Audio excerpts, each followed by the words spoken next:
Would you please help me welcome Brendan Watson and his dad, Brian? They're going to come on up here.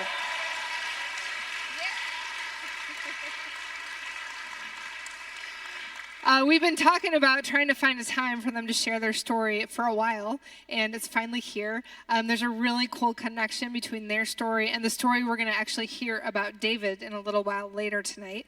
But I'm going to interview them a little bit because their story, there's a lot to it, and we just want you to hear some cool parts of how God has worked in Brennan's life. So I'm going to ask you to introduce yourself, and then we'll start firing some questions. Does that sound good? Do you want me to hold it this time? Hi everyone, I'm Brandon. This is my dad, Brian. So I've been coming to see him since 2022, and I found about it from the Campus Life Night over at the Kirkall parking lot. So cool, Campus Life Night works. He found us. It's really fun. And Brennan's been hanging around here for a few years now. It's really been fun to have you. So Brian, I'm going to ask you just to share a little summary maybe with us of Brennan's story, and then we'll kind of there's a few more questions. So this is going to be really cool. We're going to come back to it later in the night, but I want you to tell us just a little bit of Brennan's story, if you would. Brendan has been living medical since he was born. Before he was born, we didn't know really much. There was going to be a lot of things going on, and we instantly dove into hospital and the medical systems, not only here but out of state. He was at Spectrum Health in Grand Rapids for 6+ months, Cleveland Clinic for a couple of years, 16 years of back surgery at San Antonio, Texas. Just a lot of things that we wouldn't wish on nobody, but I wouldn't trade it. We have met some awesome people. God's been at work in the whole part of this story. It's phenomenal what God has done.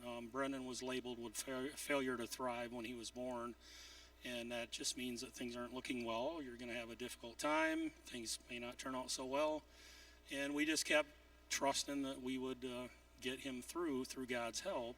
And I think you had a couple other things you were going to ask me first. So we're talking tonight a lot about God's kindness and his love and his mercy. And so I was asking these guys just to share a little bit of your story. And maybe, Brian, you can share an example of the ways that you've seen God care for Brendan and for your family, how you've seen God's kindness and mercy in your story. So let me go back again. Early on, we were being told a lot of doom and gloom. We had medical community. They were just telling us facts, right? They're telling us this is going on, this is what's probably going to happen, and we were just being beat down, unfortunately. And luckily, we had a lot of believers around us. We were fairly new to our faith, and we had a lot of friends that were Christian believers. And they just kept saying, don't believe all that garbage. God's bigger than that. He can do amazing things. Just trust in him. Step out in faith, right? So we would get lifted up, go back to the hospital, get kind of pushed down again and lifted up again. It was just quite a roller coaster. But we, again, spent 6 months in Grand Rapids, and then we went on to Cleveland. And just a little snippet of, I can tell you all kinds of crazy stories, but Brendan had been in Cleveland just a few weeks, and it wasn't looking good. He was really faltering. That's kind of how we went from Grand Rapids to Cleveland. We went to a bigger health system, right? And he wasn't doing really too well. He had MRSA and a bunch of other things going on. Infectious disease was involved. And so anyways, when I was driving to Cleveland, before we went to Cleveland, we had some friends in our church that went on a mission trip with some friends of theirs from Ohio that was a suburb of Cleveland.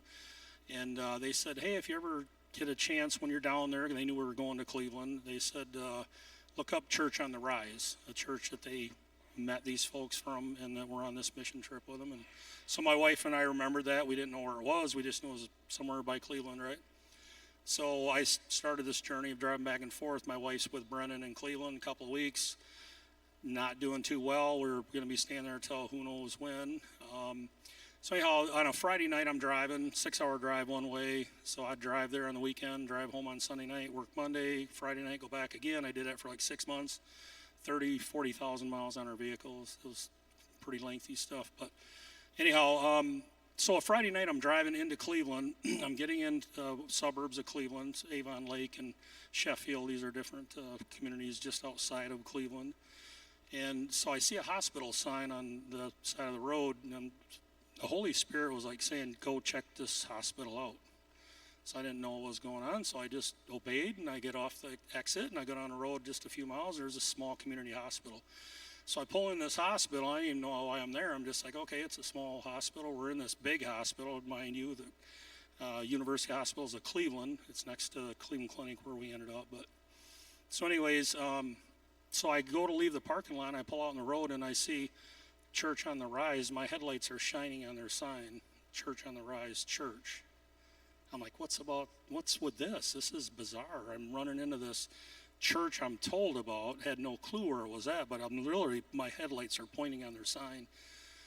So I just took that and I went on and got back on the highway, went to the hospital, another 20 minutes into Cleveland, and told my wife, I said, you wouldn't believe this, but I just ran across Church on the Rise on my way here. And she's like, wow, that's kind of bizarre. So we prayed about it, and the next morning I call that church, and we get an associate pastor who happened to be there. And so we said, just, can you come up and pray with us? Because, again, we're being told a lot of bad stuff, right? He's got MRSA going on and a bunch of other things. And so he came up, prayed over Brendan, anointed him with oil, and he just turned around, did a 180, and started getting better right away. I think God was just saying, hey, trust me. I'm putting this in front of you. You need to follow it. You need some support. You're early in your journey with me. We're going to lift you up, and he did. And that was just one example of many that God is there. If you're just looking for him, he is there, and he will show up and work on your behalf. So it was amazing. I know God was in the middle of that. There's no doubt in my mind. So I've been telling Brian and Brennan this for a while, but they really need to write a book because that's one of like tons of stories they have. So if you want to know more, you should come talk to them. They have some crazy stuff to talk about. But I did ask Brennan to share with us. I asked him if you could share one thing you want everyone in this room to know about the ways that God has cared for you and been kind to you. What would you want them to know? Well, that God's been with me my whole life, and he's never given up on me. That's pretty awesome. I just want you guys to hear from failure to thrive, to hear worshiping with us every Sunday night later on in life, because God's been faithful and good and kind to these guys. And I think we can say together with them, right? This is why we worship, right?